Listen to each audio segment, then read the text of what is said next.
que no tienen, ¿qué le pasó? ¿Por qué caminó con...? Porque llegó tarde. No, ¿qué más? ¿Cómo estás? ¿Bien? Ay, como siempre, mi amor, estaba apoyada. La rodada. Acá en el salón se rotan los bastones. A ver, la vez pasada se me pasado. Bueno, muy bien. Me ayuda a Hay acomodarlo otros aquí. mecanismos de acción que no necesariamente dependen del funcionamiento de un receptor farmacológico. Voy a poner algunos ejemplos que seguramente ustedes conocen. Están los efectos enzimáticos. Si usted tiene, por decir algo, se acaba de comer, bueno, acabo no, pues porque está muy temprano, pero digamos que usted come una bandeja paisa, esas bien talladas, usted queda lleno todo el resto del día, pero queda con una sensación maluca. Usted puede consumir o puede ir a la farmacia a pedir enzimas pancreáticas. Usted al consumirlas, pues evidentemente le ayuda a la digestión más rápida, más fácil, pues digámoslo así. Sí que no necesita receptores farmacológicos, ¿no? Usted necesita deglutir, digámoslo así, las pastas y las enzimas hacen lo suyo ya en el tracto gastrointestinal. A nivel osmótico, pues tenemos obviamente la solución salina, todas aquellas cosas que sirven para la hidratación, tienen efectos osmóticos. ¿Cómo está? Los radioisótopos, cuando usted, por ejemplo, le van a hacer alguna resonancia con contraste o algún TAC con contraste, pues evidentemente usted tiene que consumir un radioisótopo. No me preocupe, no es Chernóbil, no es uranio, no es plutonio, usted no va a arder en color verde, amarillo durante todo el resto de su vida, pero sí le sirve para hacer ese tipo de contraste en el caso de las imágenes. Dime. Es que le aplican más cuando van a hacer esas imágenes. Bario. ¿Cómo llama? Bario, es un isótopo de bario, para que genere contraste. ¿Y eso qué hace ese pelo? ¿Qué más bien? No, va por donde va la circulación, algo así. Pero obviamente usted no se va a ver a la oscuridad, no se va a ver ni solamente a través del contraste por el TAC. No pudieron, ¿sí o no? No pudieron. La vida es así. Bueno, la quelación es cuando una molécula atrapa iones. Eso es una molécula quelante, cuando una molécula atrapa iones. Se ve mucho cuando usted, por ejemplo, le toman sangre y le dicen, vea, es que este tiene EDTA. El EDTA es un quelante de calcio que impide la coagulación de la sangre. Entonces, digamos, usted necesita tomar una muestra, pero que la muestra no se coagule de sangre. Entonces, evidentemente, utilizan EDTA para evitar que el calcio genere la cascada de la coagulación, ¿cierto? Ustedes que son unos sabios en morfofisiología. Bueno, creo que ocular, porque de resto no saben más bien poquito, pues para no decirles, para no ofender. Efectos indirectos, el timolol yo creo que es uno de ellos. Yo creo que de todos los fármacos que hay, sobre todo a nivel ocular, el timolol es el único del cual no conocemos exactamente el mecanismo de acción. Se presume obviamente, el timolol es muy utilizado ¿para qué? Para el glaucoma, ¿cierto? Para la disminución de la presión intraocular. Pero realmente el mecanismo de acción no se sabe si realmente lo que hace es favorecer el drenaje o impedir la producción del humor, ¿cierto? Entonces, por esa razón, digamos que podríamos hablar de un efecto indirecto. ¿Y ese es intraocular? No, goticas, hermano, intraocular. No, No, intravítreo no conozco. Pues sí hay dispositivos intravítreos, pero no se utilizan goticas. Bien, ya habíamos hablado del receptor. Ya hemos hablado de la isomería y la diferencia entre un fármaco original y no original o genérico. Vamos a hablar de los antagonismos. Así como vean ustedes, si ustedes se acuerdan, no creo que se acuerden, pero les voy a recordar. Cuando vimos bioquímica, en bioquímica veíamos que hay diferentes tipos de inhibición enzimática. Es decir, para que el cuerpo controle el funcionamiento de las enzimas, hay que pararlas, obviamente. Y hay diferentes maneras de hacerlo. Y a eso se le llama inhibición. En este caso tenemos fármacos que pueden trabajar en favor del efecto terapéutico o bloqueando el efecto terapéutico, ¿cierto? Por ponerlo pues de una manera muy simple, muy simple. Entonces, ¿cómo estás? Entonces aquí tenemos el fármaco antagonista. Los antagonistas hacen eso, bloquean el efecto terapéutico. En palabras más técnicas sería que tiene afinidad, es decir, se une al receptor, pero no tiene eficacia, es decir, no permite que el receptor desencadene una respuesta celular. Por eso hablamos de un bloqueo, ¿sí? Se une al receptor, pero no favorece el desencadenamiento de una respuesta celular. Por eso son antagónicos, por eso bloquean, por eso podríamos hablar de inhibidores.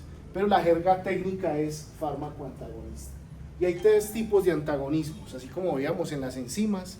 Voy a poner aquí el ejemplo enzimático y aquí pongo el ejemplo farmacológico. Pues dibujándolo de una manera pues muy simple. Cuando veamos en bioquímica,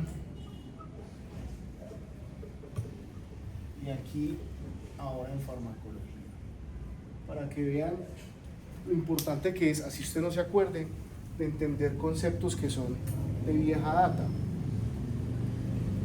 Que a veces uno cree que el conocimiento es acumulativo. Usted puede que no vea directamente cosas que vio en biociencias o que vio, por ejemplo, en bioquímica o en microbiología, pero aquí vamos a hacer mención de ello siempre. ¿Sí? Bien, entonces supongamos que vamos a hablar del antagonismo, bueno, la inhibición, en el caso de la bioquímica, la inhibición competitiva. Si usted lo recuerda, tenemos la enzima y tenemos el sustrato. El sustrato debe ingresar al sitio activo y debe ser transformado en un producto. Así de sencillo, eso lo vimos hace tiempo, eso no tiene ningún misterio. ¿Qué significa competitiva? Competitiva es que hay un inhibidor o una molécula que es capaz de luchar por el mismo sitio activo para bloquear la enzima y evitar que el sustrato ingrese y que se genere el producto. Entonces, competitiva significa que el inhibidor ingresa o compite o lucha por el sitio activo de la enzima, evitando que el sustrato ingrese. O sea que esto ya no puede ocurrir. El sustrato ya queda en las rimas y obviamente no se va a generar un producto. ¿Sí? Eso es una inhibición competitiva. Ahora miremos en fármaco, sería antagonismo competitivo. Sería el término técnico. Entonces aquí tendríamos una célula con su núcleo, tendríamos un receptor y evidentemente tendríamos, voy a poner F, pongamos, lo ponemos, fármaco agonista, FA, y el otro lo vamos a poner como antagonista. ¿Qué hace el antagonista? Los dos se unen al mismo sitio del receptor, pero el antagonista lucha y le gana la partida al fármaco agonista. Recuerde que el antagonista es el que bloquea. Entonces, mírelo como un bloqueo directo del receptor. Está luchando por ese receptor y evita que el otro fármaco se una a él. Evita que el otro fármaco se una a él. Mire que es el mismo concepto, solamente que es aplicado a la parte farmacológica, específicamente al receptor farmacológico.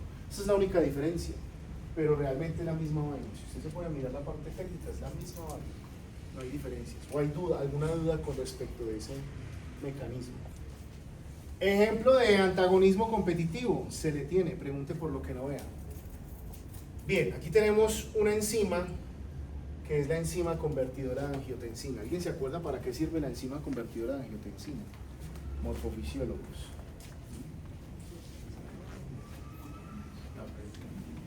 Para la presión sanguínea, sí, convierte el angiotensinógeno, que está inactivo, lo convierte en angiotensina. Angio significa que es un capilar vascular, ¿cierto? Y tensina significa que produce vasoconstricción. Al producir vasoconstricción, ¿qué pasa con la presión arterial? Sube, ¿sí o no? Entonces, si estamos evitando que la enzima funcione, el angiotensinógeno se convertirá en angiotensina. La respuesta es no. Si no se convierte en angiotensina, habrá vasoconstricción. No. Entonces, ¿qué pasa con la presión arterial? Disminuye. Entonces, miren, eso es un mecanismo de acción. Ahí estamos hablando de un antihipertensivo que se llama el captopril.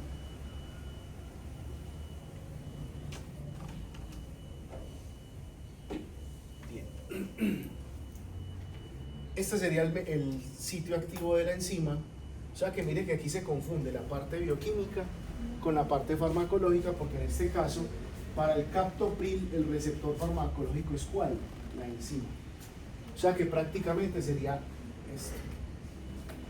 Aquí les puse un receptor celular, pero en este caso el mecanismo de acción es exactamente igual al mecanismo de acción de un inhibidor bioquímico, exactamente igual.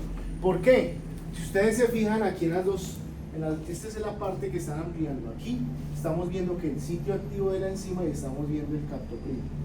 ¿Qué es lo que está haciendo el captopril? El inhibidor se metió al sitio activo, ¿podrá entrar el sustrato? No, mire que aquí en gris estaría parte de lo que es el sustrato, pero no cabe. Es como cuando usted, les decía yo en bioquímica, usted se sienta en una silla, ya ocupó usted el lugar de la silla, ¿alguien más podrá sentarse en la misma silla? No, por lo menos en estas sillas no, ¿cierto? O tendría que sentarse sobre sus piernas, a la brava, a las malas, ¿sí o no? Aquí pasaría más o menos lo mismo. ¿Quién llega primero? Lo que esté en mayor concentración. En este caso tendríamos el captopril, que sería el inhibidor, ingresa al sitio activo de la enzima, la bloquea y el sustrato ya no puede ingresar. O sea que la angiotensina no se podrá convertir en angiotensinógeno. No sé si me siguieron la idea, no sé si se la pillaron. Profe, ¿en qué cantidad tiene que estar el captopril para poder inhibir la angiotensina? No, en cantidades muy pequeñas. Mire que cuando uno consume, habría que mirar la dosis. Si quieren, miren la dosis del captopril ahí en Google. Dosis de captopril adultos. El captopril es una molécula que es muy fuerte. Es un antihipertensivo muy fuerte. 25 miligramos. Listo. 2 o 3 veces al día. Exacto. 2 o 3 veces al día. Entonces 25 miligramos en la mañana. Imagínense 25 miligramos que ingresen al organismo y se distribuyan por todo el cuerpo. Llegan Entonces, trazas. es muy fuerte. Es muy fuerte. Es muy fuerte. Cuando usted ve fármacos, no es que vienen 5 miligramos, 10 miligramos, son muy potentes. Son potentes. A menor dosis, generalmente la potencia es mayor. Entonces, lo que necesita uno son trazas, que lleguen solamente concentraciones mínimas del medicamento para poder hacer eso. Acuérdese que cuando usted hablaba de, es que son cosas que están relacionadas. En biociencias, usted vio soluciones, y en soluciones usted hablaba de milimolar o de partes por millón. Eso son concentraciones muy pequeñas. Cuando hablábamos de bioquímica, les decía yo, las concentraciones de la enzima y del sustrato se dan en milimolar. Y estamos hablando de miligramos. Miligramos también es muy poquito. Miligramos, si usted hace la conversión, lo puede pasar a milimoles también, teniendo pues la fórmula química de la sustancia, sabiendo cuántos carbonos, cuántos oxígenos, qué es lo que tiene la sustancia, ¿sí? Y el captopril fue aislado en 1970 del veneno de una serpiente botrops, una serpiente venenosa, la que llamamos nosotros aquí talla X, no sé si la conozcan, muy bonita, una serpiente espectacular, pero peligrosa, obviamente, no la vayan a tocar ni se le arrimen, deja que pase tranquilita, que La no les veo que pase se le nada. baja la presión. De una, solo con verla, solo con verla. Y si es muy azarosa, obviamente cuando usted la ve y ve el serpenteo, el movimiento en ese del cuerpo, pues a mí me parece espectacular, porque soy más biólogo que veterinario en ese sentido, pero depende del tamaño. Sí, esa es una talla de... No, pero ya que el veneno de esa serpiente, si lo muerde a uno, que ahí no funciona. No, lo puede matar, depende. Hay serpientes que son hemotóxicas, les producen o coagulación intravascular diseminada o producen todo lo contrario, o sea, haría que su agregación plaquetaria no funcionara y usted puede tener hematomas internos o hemorragias internas y morirse. La otra son citotóxicas, o sea, que lo que llaman las pudridoras, las que dañan o pudren la piel, o el músculo, los tejidos, y eso no cicatriza, eso queda peor, o sea, el tejido queda vuelto una pichurria. Y la otra, pues mata también un toque que es neurotóxica, entonces hay venenos que lo que hacen es impedir la conexión sináptica y usted fallece finalmente porque se paralizan los músculos respiratorios esencialmente y el músculo cardíaco. Entonces, todo depende del tipo de veneno. Hay diferentes tipos de serpientes, diferentes tipos de veneno. Pero es interesante estudiar los venenos. Deberíamos estudiar más los venenos. Hay, digamos, grupos de investigación en biología que están haciendo eso en Bogotá, en la Universidad Javeriana, la de los Andes, que tienen biología, están trabajando con algunos venenos. También en la SEC en Florencia, la universidad, ¿cómo es que se llama? Surcolombiana, creo que es que se llama. es una universidad pública, ellos también trabajan con venenos de serpientes. Cuando estaba yo en la tecnológica quería trabajar con venenos de serpientes y venenos de araña principalmente. Y ahí se pueden sacar muchísimos fármacos, pero pues Creo que no se pudo. es como que deben como ir, extraerlos. Sí, hay que ir, obviamente, a hacer un censo de los animales, si se puede etiquetar, ojalá con chips para poder hacer seguimiento mejor. Digamos, de lo que yo leí de los venenos de las serpientes tengan mucho cuidado, sobre todo con, digamos, una talla X, una rabo de ají. Las más pequeñitas son las más peligrosas, la gente cree que ay, no, el veneno es más tóxico, porque como son tan pequeñas, el único mecanismo de acción que tienen es concentrar más el veneno viene más concentrado en esas serpientes más pequeñas. Es para poder defenderse de los depredadores y para poder ir a la fija cuando cazan, ¿sí me entienden? Entonces la gente no sabe eso, y los venenos cambian la composición, puede que sea la misma talla X a este lado de la cordillera, y usted va al otro lado de la cordillera occidental o oriental, y hay talla X también, son de la misma especie, pero cuando usted va y mira el veneno, el proteoma del veneno, o sea, la composición de proteínas del veneno varía un poco dependiendo obviamente del entorno, pero eso pues ya son cosas muy puntuales. Volviendo al tema, entonces miren que uno lo que hace es, con respecto a la pregunta que hizo aquí el compañero, pues evidentemente son cosas que van totalmente enlazadas. Todo lo que vieron ustedes al principio va enlazado. Ya otra cosa es que se acuerden o no se acuerden, y que uno no se acuerde, entiendo eso. Bien, el segundo tipo de antagonismo es el no competitivo. En bioquímica lo llamamos también inhibición no competitiva. Entonces, aquí, ¿qué es lo que ocurre? Aquí tenemos la enzima, tenemos el sustrato puede ingresar al sitio activo, pero el inhibidor no compite, no lucha por el sitio activo, sino que se une a otro lugar de la enzima, y la enzima puede verse bloqueada por el inhibidor. El inhibidor puede causar que la enzima cambie su conformación, se cierra el sitio activo, entonces ya el sustrato podrá ingresar. El sustrato ya obviamente no puede ingresar al sitio activo de la enzima. Pues para poner un solo ejemplo y no enredarlos mucho. ¿Qué pasa con el antagonismo no competitivo? Más o menos lo mismo. Tenemos la célula. Voy a hacer un super receptor aquí gigante que no existe, pero bueno.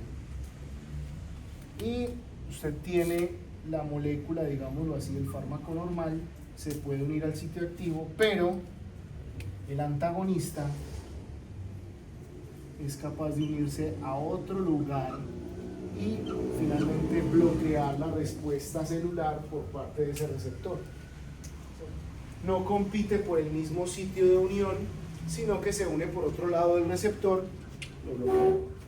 lo bloquea. Al igual que acá, no compite por el mismo sitio de unión, sino que se va a otro lugar y termina obviamente bloqueando la respuesta. El no competitivo. Sí, ahorita que miremos vamos a analizar la dosis respuesta y se van a dar cuenta que sí, el no competitivo es más fuerte. En el caso en el que el sustrato entre primero antes de que el inhibidor se una, cuando se une el inhibidor, ¿el sustrato sale o...? No, si el sustrato ingresó, el sustrato puede que haya alcanzado a ingresar, pero se bloquea la enzima. Queda adentro, pero no se genera producto. O la enzima pudo haberse bloqueado antes del ingreso del sustrato. Entonces, yo por eso dije, aquí solamente voy a poner un caso. Bien, vamos a mirar un antagonista no competitivo. Y tenemos otra enzima. A ver, se ve pixelado aquí. Se ve quieto de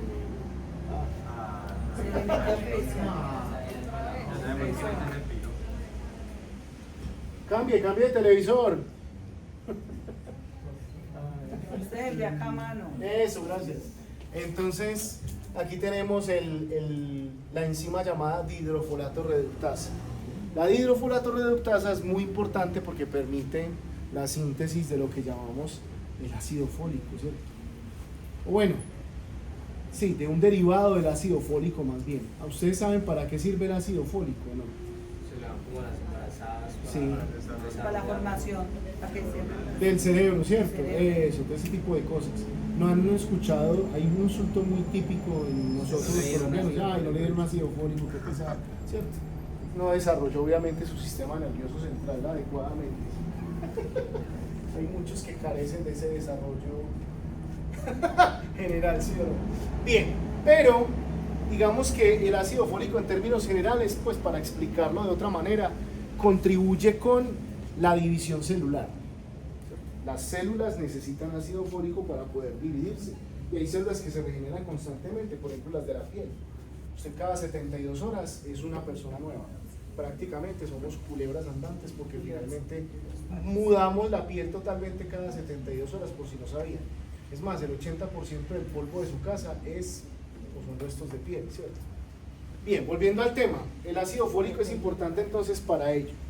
La dihidrofolato reductasa permite esa conversión para poder producir tetrahidrofolato, que es el que necesita la célula para poder trabajar. Pero hay una molécula que es el metrotexato. Si ustedes se fijan, el metrotexato, acá, que aparece el metrotexato. La idea es bloquear de manera no competitiva, este sería el sitio activo de la enzima, donde ven ustedes la parte moradita, teóricamente sería el sitio activo de la enzima, y el metrotexato, miren que deja que entre al sitio activo, pero él se une por otro lugar. ¿Qué es lo que está haciendo? Bloqueando la enzima. Y si usted bloquea la enzima, entonces se producirá tetrahidrofolato. La respuesta es no. Las células cancerígenas podrán dividirse normalmente. La respuesta es no. El metotrexato normalmente es un fármaco anticancerígeno.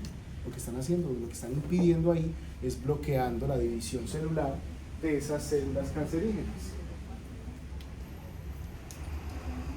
¿Dudas del mecanismo del no competitivo? ¿O quedó clarísimo? Profe, si eso es anticancerígeno, ¿Qué le pasó?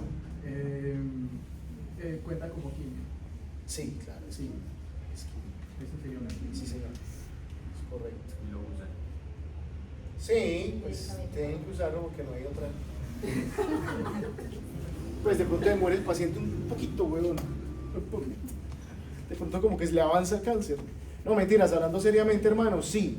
Y si ustedes se fijan, por esa razón, digamos, en las quimioterapias, las personas, muchas, no todo el mundo, pero muchos pierden el cabello porque el folículo piloso es de las células del folículo piloso son las que más se dividen, por esa razón crece su cabello, ¿cierto? Bueno, llegará el momento en que deje de crecer y no le vuelva ni a salir. Pero, en el caso de los varones, ¿cierto? En las damas no pasa tanto eso, pero en el caso de nosotros, sí. Para bien o para mal, perderemos todo nuestro esplendor algún día. Sí, eso es una cagada, pero bueno, ni modo. Ni modo. ¿Los veces qué? Por eso tocaba subir peso, tiene que tocar. Bien, el último tipo de inhibición es la inhibición mixta o el antagonismo mixto. Vamos a explicarlo. En bioquímica lo llamaríamos inhibición mixta, en farmacología sería antagonismo mixto. ¿Qué será mixto entonces? Que combina un poquito de esto y un poquito de aquello, sí, más o menos. Un poquito del competitivo y un poquito del no competitivo, ¿cierto? Hoy en día hay muchos mixtos. ¿Sí? ¿Verdad? También enterada. La voz de la experiencia. Obvio. Inhibición mixta, aquí tenemos antagonismo mixto. Bien. En la inhibición mixta pues tendríamos la enzima con su sitio activo, el sustrato y el inhibidor, pero el inhibidor entonces puede hacer el daño por el sitio activo o uniéndose a cualquier otro lugar de la enzima. No tiene ningún problema. Lo mismo acá en el antagonismo mixto. Está combinando las dos cosas, ¿cierto? Tenemos obviamente el receptor. Aquí tenemos el fármaco normal, pero el inhibidor tiene la facultad de unirse al mismo sitio de unión o se puede unir a otro lugar del receptor. ¿Para qué? Para bloquear la respuesta celular y aquí sería para bloquear a la enzima. ¿Tenemos algún fármaco como ejemplo de inhibición mixta? Sí, está el donepezilo. El donepezilo es utilizado para bloquear una enzima que se llama la acetilcolinesterasa. Entonces, que son los sabios en morfofisiología, ¿para qué sirve la acetilcolinesterasa? La acetilcolina. ¿Y para qué se destruye la acetilcolina? Para que no haya respuesta muscular. Para que no haya una respuesta exagerada de parte de qué, simpático o del parasimpático. Eso del parasimpático.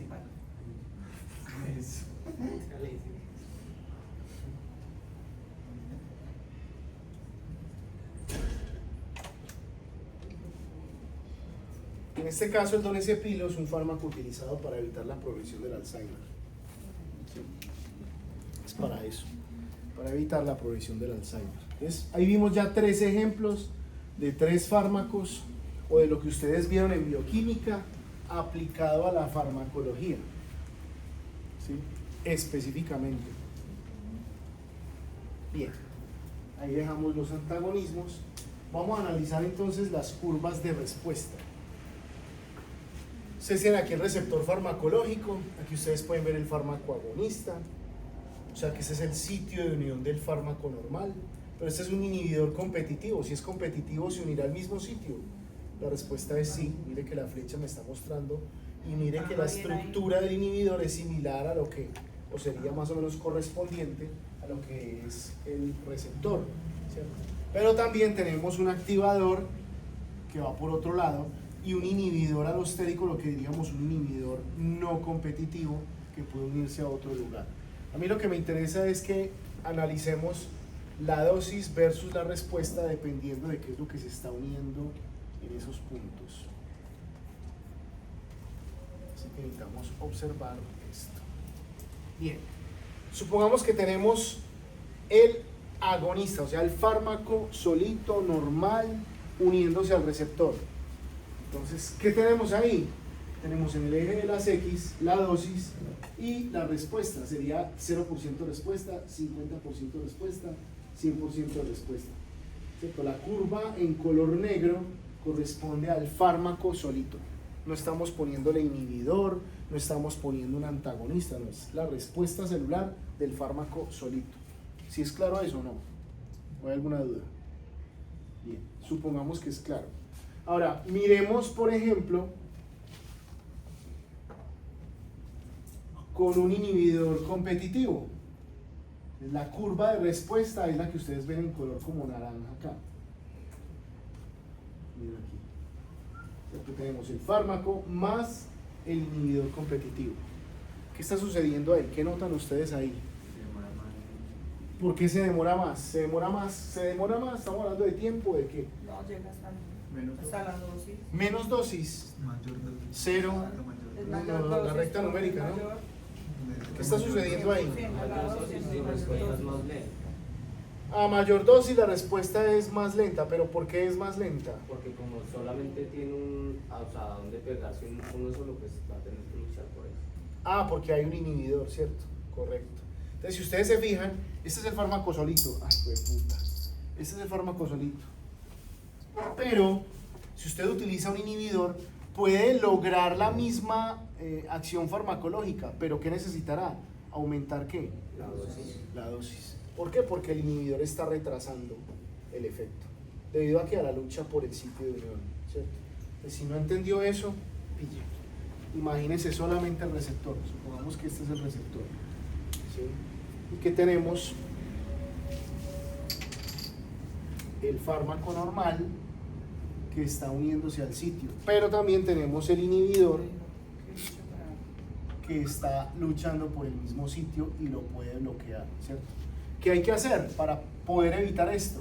Aumentar la concentración del fármaco que necesitamos. Por esa razón, usted nota que para alcanzar ese 100%, la dosis que antes utilizábamos, que era esta, para llegar hasta el 100% de respuesta, tiene que aumentar para lograr ese mismo 100% de respuesta. ¿Sí se la pillaron o no? Sí. Analicen. Porque muchos de estos cuadros y muchas de estas gráficas les pueden salir en las pruebas esas saber pro y no saben analizar esas cosas.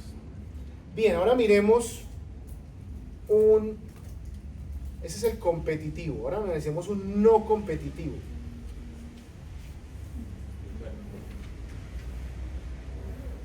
No, el verde es un activador. Moradito. El moradito, ¿cierto? Entonces aquí llega el fármaco normal y el antagonista o el inhibidor se une por otro lado del receptor. ¿Cuál es la respuesta? La curva que ustedes ven ahí de color morado, ¿cierto? ¿Qué es esta? ¿Qué estará sucediendo allí? ¿Qué creen ustedes que está sucediendo allí? Misma dosis, pero respuesta más baja. Si no hay respuesta. La razón es que al inhibidor no le interesa competir, no le gusta luchar. ¿Qué hace? Él es más inteligente, se va por otro lado para poder bloquear completamente el receptor. Entonces usted puede subir la dosis que quiera aquí y el fármaco sí se une al receptor, pero este lo va a estar bloqueando por otro lugar. ¿Cierto? Entonces por eso hablábamos ahorita y ¿cierto? Nos decían que si la dosis del inhibidor no competitivo era más efectiva en el bloqueo. Les dije, sí, es más efectiva en el bloqueo. Y ahí ustedes están viendo. Usted puede subir la dosis todo lo que quiera. Si utiliza la dosis normal, pues mire que la respuesta va a ser por ahí del 25%. Si usted aumenta y aumenta y aumenta, mire que la dosis no va a sobrepasar de pronto el 30%. Perdón, la respuesta. La dosis aumenta, pero la respuesta no sobrepasa el 30%. Pues a ojo de buen cubero ahí analizando analizando la gráfica. Bien, pero puede suceder, eso sí no lo he mencionado, que haya algo que se llama sinergia farmacológica. Ya hemos hablado de los antagonismos, pero no hemos hablado de la sinergia farmacológica. Cuando usted hace sinergia es porque hay dos moléculas, en el caso de la farmacología, hay dos moléculas que, como dice la propaganda, se están potencializando, o sea que mejoran la respuesta. ¿Cierto? La respuesta ya no es lo que estábamos esperando, sino que es mucho mejor, muchísimo mejor. Entonces, míralo acá. Aquí tenemos el activador alostérico, aquí tenemos el fármaco normal, el fármaco se une a su lugar, pero el activador alostérico se une a otro sitio. Es lo mismo pero distinto.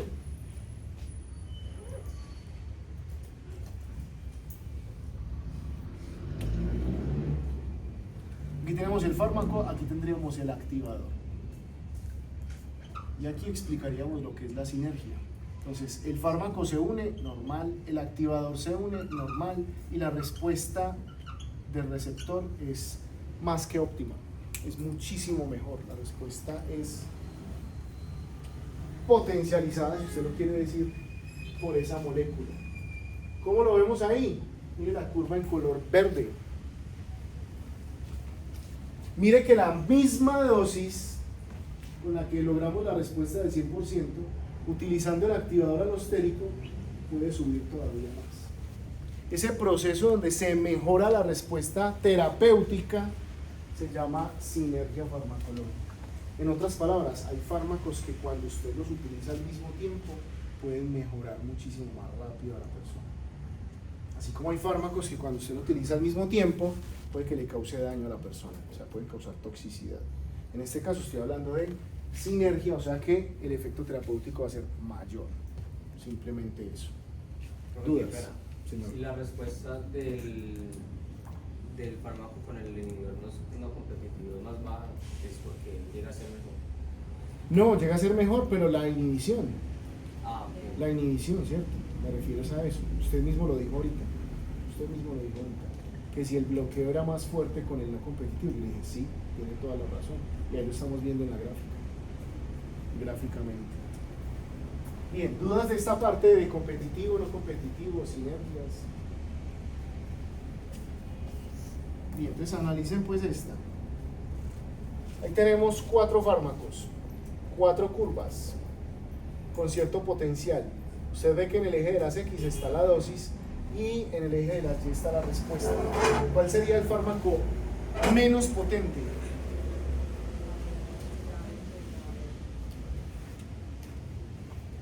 Menos potente le diría que la D. El menos potente, la D.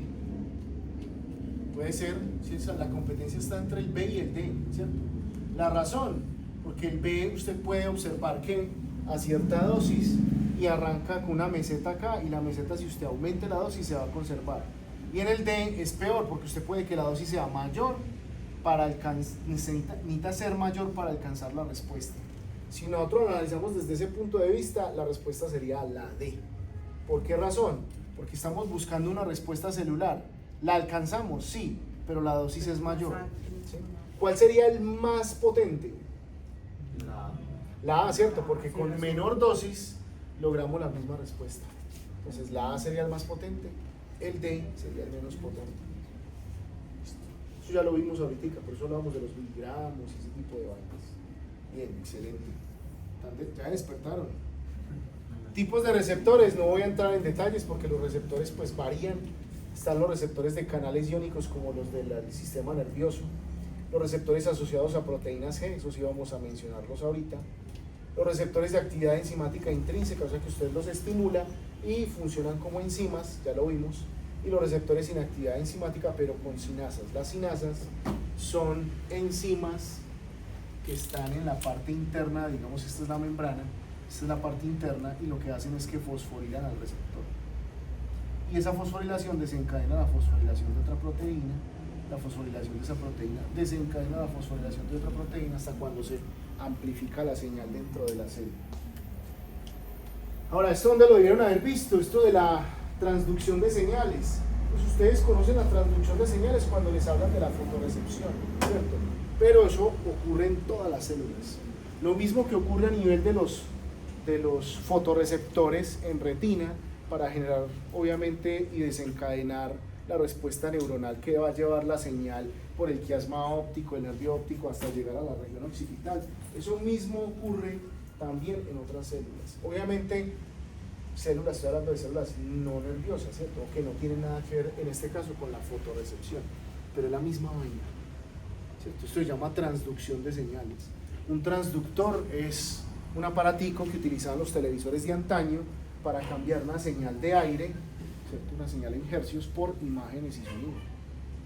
Porque usted no, cuando usted veía, por ejemplo, bueno, nosotros que nos tocó ver la televisión de antena, súbase igual la antena, eso, tal cual. Y queda jodido porque uno chiquito se subía porque era el que menos pesaba, obviamente, y le tocaba mover esa antena y eso se ganó unas madriadas del papá. Quédese quieto. Sí, quede quieto, no hay mueva, puta, y ahí embalado con la antena. Eso pasaba. El transductor, ¿qué hacía? Cambiaba entonces la señal de aire por una señal de video y de sonido, ¿cierto? Usted no decía, ay, mira qué onda tan bonita. No, usted veía las imágenes y escuchaba el sonido de lo que estaban transmitiendo en ese momento. Bien, eso es un transductor. Ahora, aquí están los diferentes tipos de receptores. Usted puede encontrar receptores en el interior de la célula. Esta sería la membrana celular, esta sería la parte externa, esta sería la parte interna. Podemos encontrar receptores y el fármaco se une a ese receptor y va a desencadenar obviamente una señal en el interior. Hay otros receptores que están unidos a sinasas. Las sinasas o quinasas son las que ponen fosfatos. Entonces usted ve aquí una proteína normal, ¿cierto? Aquí sería la proteína sin fosforilar, y cuando pasa por la quinasa se fosforila y esta comienza la fosforilación en cadena. Eso se llama fosforilei, lo llaman los gringos fosforilei. Y aquí tenemos un canal iónico, entonces cuando llega el fármaco se abre el canal y permite el paso de iones a través de la membrana. Eso puede ser otro. Y el otro, que es el que es más, ustedes van a ver, tiene muchísimo que ver con la parte de sistema nervioso autónomo, tanto el simpático como el parasimpático. Están los receptores que se unen a proteínas G, y esa proteína G va a estimular algún otro tipo de enzima. Puede ser una adenilato ciclasa o puede ser una fosfolipasa, en fin, estimula siempre otra enzima que está pegada casi siempre a la membrana, que desencadena esa señal. Entonces voy a entrar en detalles con este tipo de receptor.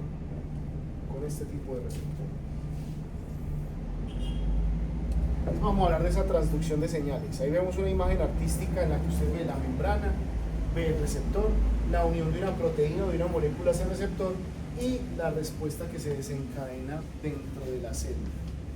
Lo primero que hay que decir es lo siguiente: voy a explicar todo como si ustedes nunca hubieran visto una cosa de esas. Teóricamente deben haberla visto o en biociencias, o en morfofisiología, teóricamente. No sé si lo hayan visto. Si lo vieron, bacano porque repasan. Si no lo vieron, pues aprenden un poquitico más finalmente. Ustedes tienen ya la idea por lo de los fotorreceptores. Por esa razón de pronto conocen un poquito el tema. Y sin embargo, cuando lo explico, hay unos que uno dice, pero no, eso es como hacen que uno no puede. Pero bueno, supongamos que esta es la membrana celular. Supongamos que aquí tenemos un receptor cualquiera.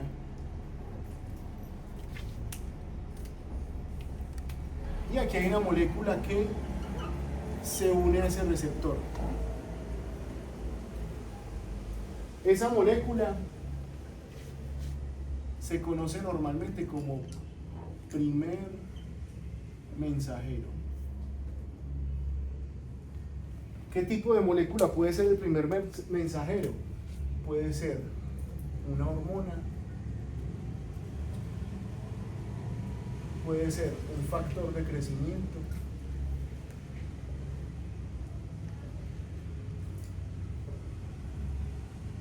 y en nuestro caso puede ser un fármaco. O sea que el primer mensajero es el que llega al receptor. Listo. Así de sencillo. Cuando el receptor recibe esa señal, pues obviamente el primer mensajero no va a pasar al interior de la célula. Lo que sucede al interior de la célula es que el receptor comienza a estimular otras proteínas y esas proteínas me van a amplificar la señal al interior de la célula. Eso es un proceso de amplificación de la señal. Ahora, esa molécula que se amplifica dentro de la célula se conoce como segundo mensajero.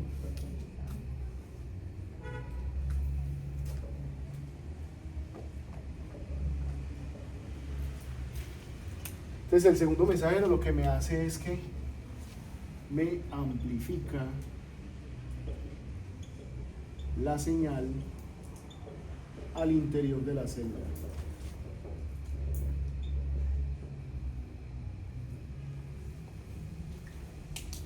¿Qué tipos de segundos mensajeros hay? Hay varios tipos. Está el AMP cíclico, seguramente lo han escuchado mencionar. Está el GMP cíclico. ¿Cuál es la diferencia entre AMP y GMP?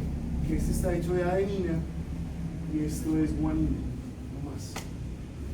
Eso significa adenosín monofosfato cíclico. Adenosín monofosfato cíclico. ¿Es un pariente del ADP y del ATP? Sí. Es un pariente de la AMP y del ATP. ¿Y cómo saben? Muy sencillo, se lo debo a dibujar pues aquí para que no se sienta tan mal, para que le ponga cacumen y no se tenga que aprender las cosas de memoria.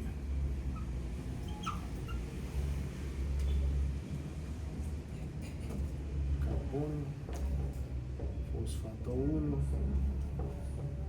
no me va a alcanzar, fosfato 2, fosfato 3, bueno, aquí quedó medio oculto. ¿Cierto? Esto que estoy dibujando acá es ATP, ¿cierto? Adenosín, 1, 2, 3 fosfatos, adenosín trifosfato. Ese es el ATP.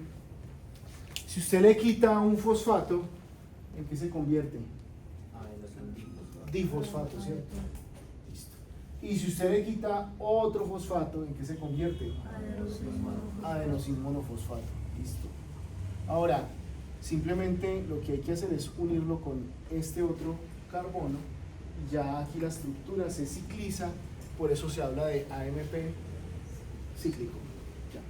¿Cómo se llama el Guanosín monofosfato cíclico.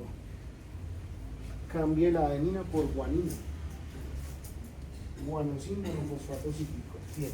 Siguiente segundo mensajero, el DAG. El DAG es esta estructura de glicerol, 1, 2, 3 carbonos con 2 ácidos grasos pegaditos. Ese es el DAG. DAG significa diacilglicerol. El que sigue, si ustedes se fijan, es una estructura hexagonal. Si usted se acuerda de lo que vio en biociencias, en bioquímica, Pues las estructuras hexagonales que contienen grupos OHs, ¿qué serán? ¿Qué tipo de biomoléculas son?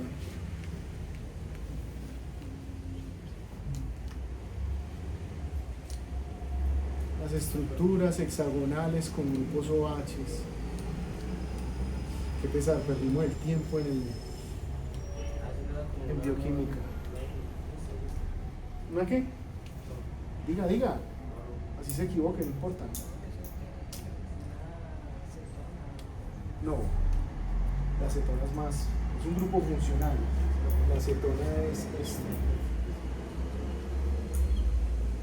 Es un grupo funcional. ¿Qué será, hombre? La estructura hexagonal con grupos OHs. Hicimos una nivelación la berraca en bioquímica, porque ustedes no sabían nada de eso, pero no quedaron nivelados. Se derramó el canal de Panamá y no, quedó como un riachuelo. Es un carbohidrato, hombre. Es un azúcar. ¿Si era qué? No dijo nada. ¿Qué dijo? No dijo nada. O sea, él cree que yo le leo la mente, ¿sí o no? Claro. Claro. Bien, esto es inositol, ¿cierto? El inositol es un carbohidrato. Siempre que van estructuras hexagonales o pentagónicas, vea, esto es un carbohidrato. Cuando usted ve estructuras como esta, que tienen puros grupos OHs, es un carbohidrato. O pentagonales. Recuerden, estos son piranos, estos son furanos. Eso no me acuerdan, pero eso lo vimos. Teóricamente habían quedado nivelados, pero ya vi que no. El nivel volvió a caer en picada, en barrena, y se estrelló contra el piso, pero bueno, para nada. Ahora, este inositol se llama IP3. IP3.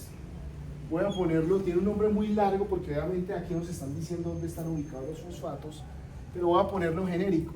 Voy a ponerlo como inositol trisfosfato. Inositol trisfosfato. Y me falta uno, que es el calcio, es un ion, que también aumenta la señal en el interior de la célula, que es el calcio. El calcio.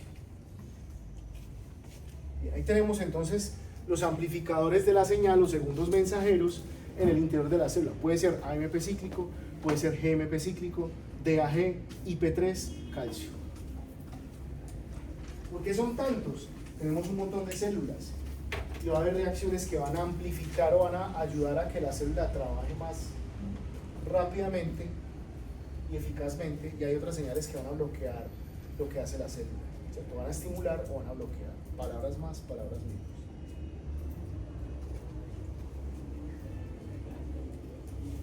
¿Cómo se forma el AMP cíclico? Pues yo lo había mencionado, pero pues aquí lo pueden observar muchísimo mejor. Aquí ustedes pueden ver el ATP, adenosin trifosfato, y cuando coge la adenilato ciclasa corta acá y saca estos dos fosfatos. Estos dos serían estos dos. ¿Y qué me queda? Me queda este primer fosfato de acá. Pero ese fosfato, miren que este oxígeno termina uniéndose a este carbono a través de este oxígeno que ven acá. Así que esta estructura, como la habíamos visto aquí, sería el AMP cíclico, adenosin monofosfato cíclico. Luego llega una fosfodiesterasa, corta este enlace, me lo convierte de nuevo en AMP para poder ser reciclado. La célula siempre recicla, siempre. Vamos a mirar la primera cascada de señalización. Esta cascada de señalización está asociada, o sea, aquí se van a activar el DAG, se va a activar el IP3, se va a activar el calcio. ¿Cómo funciona la cascada de señalización? Fácil.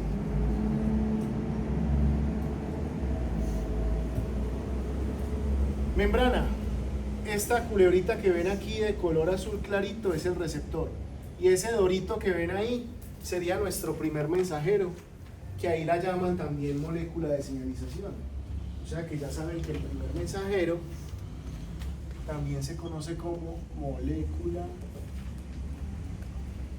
de señalización.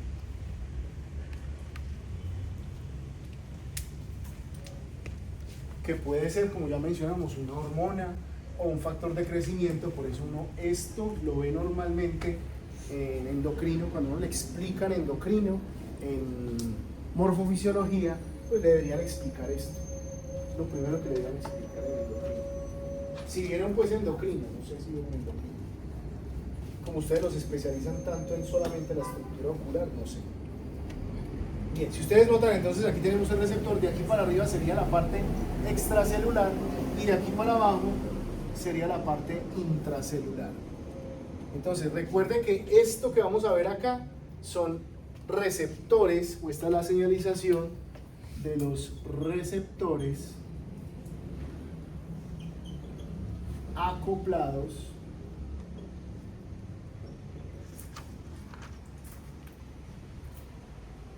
a proteínas G. Este receptor es un receptor acoplado a proteína G.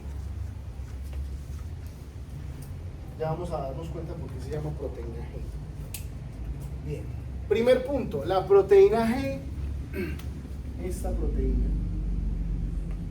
en biología molecular diríamos que es una proteína trimérica.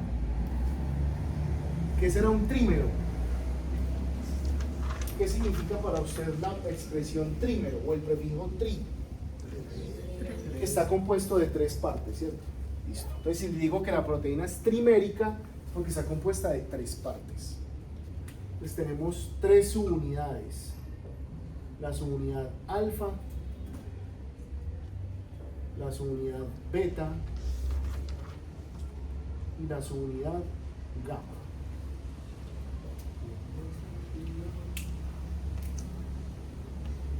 Alfa, beta y gamma.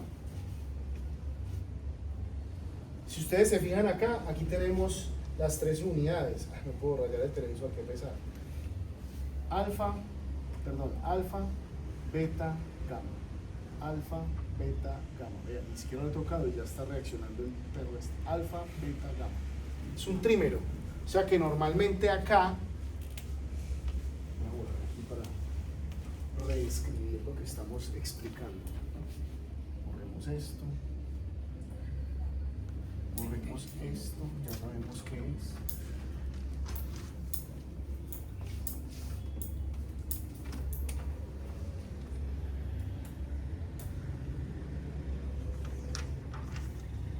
Esta proteína que está compuesta de 3 cosas sería la proteína G. Y aquí tendríamos la subunidad alfa, beta y gamma. Esa proteína navega por la membrana.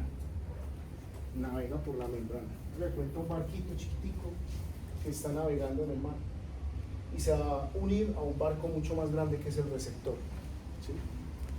Cuando se une el primer mensajero al receptor, la proteína G pasa algo bien particular, y es que la subunidad alfa, esta la primera, normalmente tiene GDP. ¿Saben qué es el GDP? Algo similar a la ADP. Guanosin difosfato, correcto. Por eso se llama proteína G, porque utiliza guanosin difosfato y guanosin trifosfato. Entonces, ¿qué pasa cuando la primera molécula se une al receptor? El guanosin difosfato cambia por GTP. Ustedes saben que lo que es ATP y GTP en el cuerpo humano funcionan como fuentes químicas de energía. Si es una fuente de energía, eso significa que la proteína se activa. Entonces, ¿qué pasa con la subunidad alfa? Si usted se fija, la subunidad alfa, que parece como un boomerang, ya tiene GTP, o sea que el receptor ya recibió la señal. ¿Y qué sucede? Pasa algo bien particular, porque la subunidad alfa se desprende los gringos, o bueno, en términos, digamos, biológicos, se llama disociar. Disociar significa separar, ¿sí? Entonces la subunidad alfa se separa de las otras dos unidades. Mire que aquí está, este es alfa, beta, gamma. Mire que la subunidad alfa se separó. Esta es la subunidad alfa. Y aquí está con GTP. Se separa y se va a unir a una enzima. Va a activar una enzima que está en la membrana. Esa enzima que está en la membrana se llama fosfolipasa C.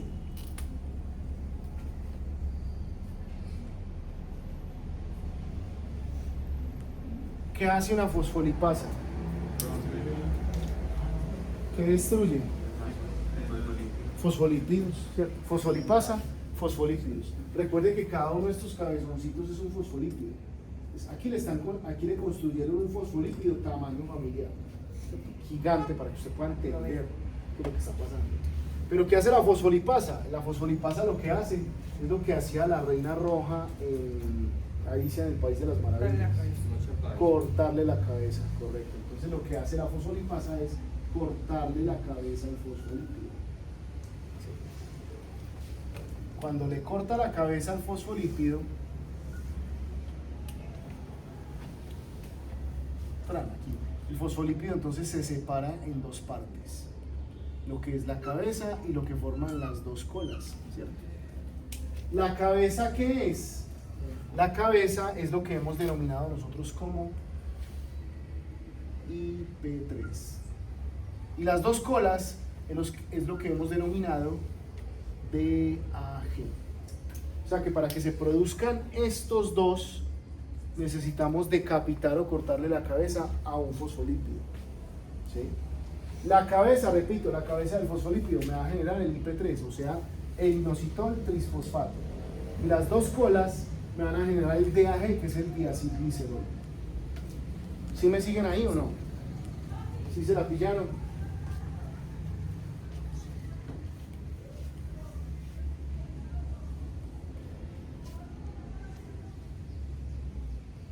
Entonces vamos a ver qué hace el IP3.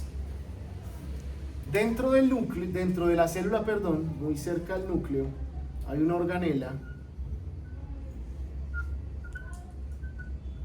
que rodea el núcleo. Parte de esa organela tiene ribosomas, pero parte de esa organela no tiene absolutamente nada. ¿Sí saben qué organela es? Retículo ¿qué? Endoplásmico, ¿cierto? Si está con ribosoma sería retículo endoplasmático rugoso, pero como está sin ribosoma sería retículo endoplasmático liso. En el retículo endoplasmático liso hay una proteína que funciona como un transportador. Entonces, ¿qué hace el IP3? El IP3 se une a ese canal y lo abre. Y dentro del retículo endoplasmático liso, ¿qué es lo que hay?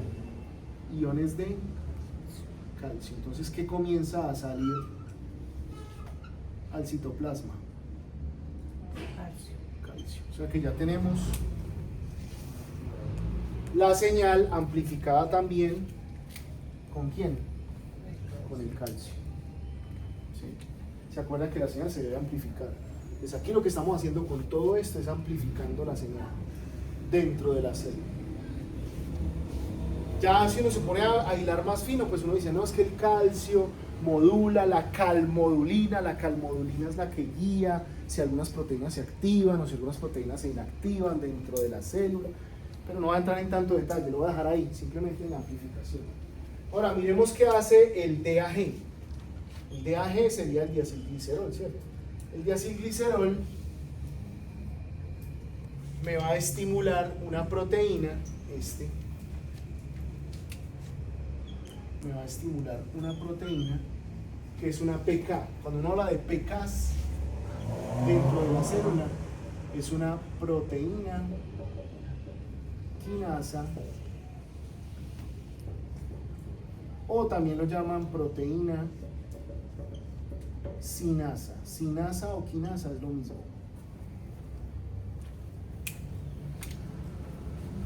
Entonces en este caso me va a estimular una proteína que se llama PKC, o sea, proteína quinasa C.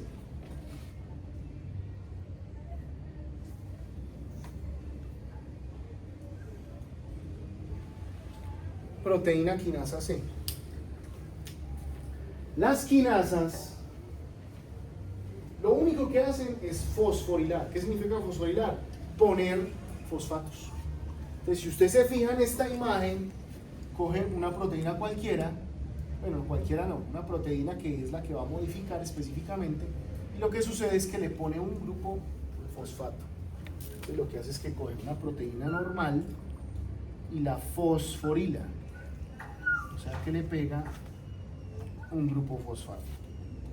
Todas las quinasas o sinasas ponen fosfatos.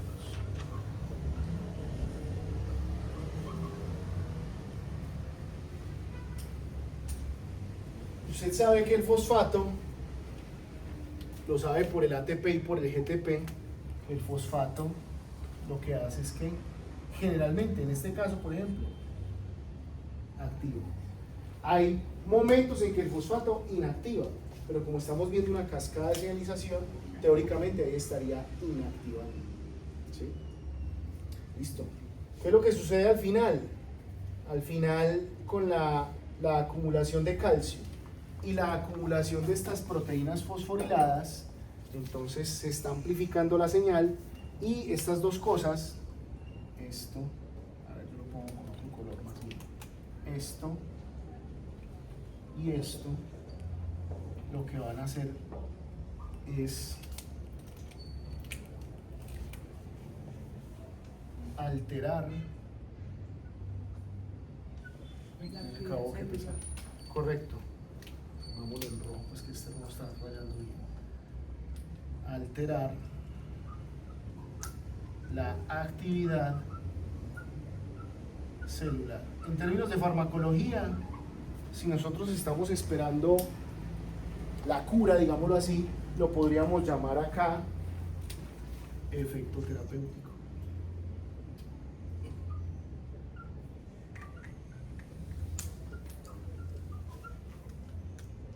¿Cierto? En términos farmacológicos, ese sería nuestro efecto terapéutico. Y ese es un tipo de cascada. Nos falta el otro. ¿Tienen forma de entrar ahí al aula virtual? Ingresen al aula virtual, por favor, con los celulares. Todos, por favor.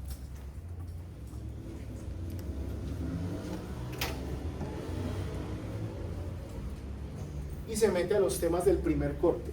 La pestaña que dice temas del primer corte. Y en esa pestaña van a buscar un video donde dice recursos didácticos. Un video que dice cascada de señalización DAG IP3. Creo que es el segundo video, no sé si es el primero o el segundo video, no me acuerdo.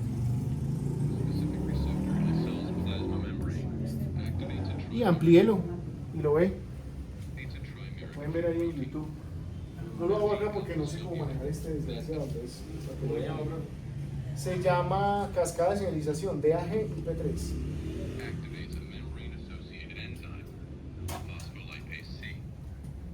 Entonces, lo que están viendo ahí es simplemente esto que acabo de explicar de una manera dinámica. ¿Sí? Está en inglés, pero es fácil de entender. Ahí lo que ustedes están viendo es la membrana celular y ven una proteína transmembranal en color azul, que sería entonces ¿qué? El receptor. ¿Sí? Listo. Y luego lo que ven que se arrima a ese receptor es la proteína trimérica llamada proteína G. Joder.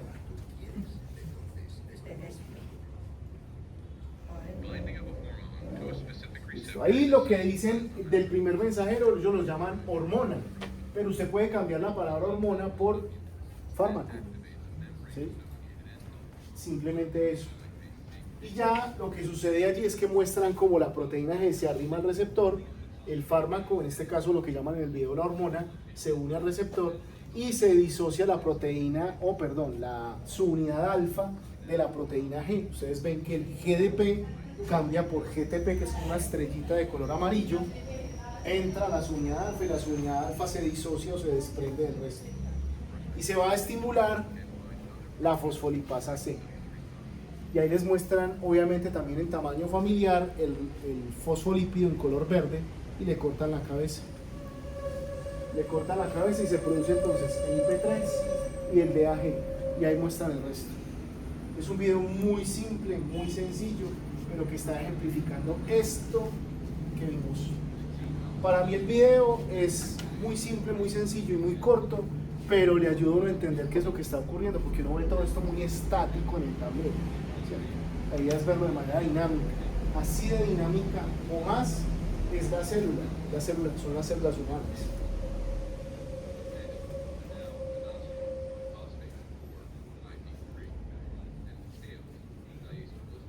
Ahí están hablando del IP3. Ya me conozco ese video, pero de memoria. ¿No lo vieron? No pudieron entrar, les dio pereza. Le dio pereza entrar. No, bueno, no, deja así tranquilo. Ya lo que fue. Ya acabó la clase, ¿cierto? Son las 8. ¿Vio? ¿Qué tal que entramos más tarde? No, vamos a alcanzar. Bien, la próxima clase, ¿qué vamos a ver? Vamos a ver la otra cascada de señalización, la del AMP cíclico, para que lo tengan en cuenta. Ahí que cambia. Cambia, aquí prácticamente todo es lo mismo hasta acá. Aquí cambia la enzima ya no es la fosfolipasa, sino el AMP cíclico. Y ahí para abajo, ¿qué produce? AMP cíclico, o si es, no es adenilato ciclasa, sino guanilato ciclasa, sería GMP cíclico. Ah, que es más sencillo. Es más simple. Teóricamente es más simple. Esto, mi gente, tan amables como tan crespos. Carlos,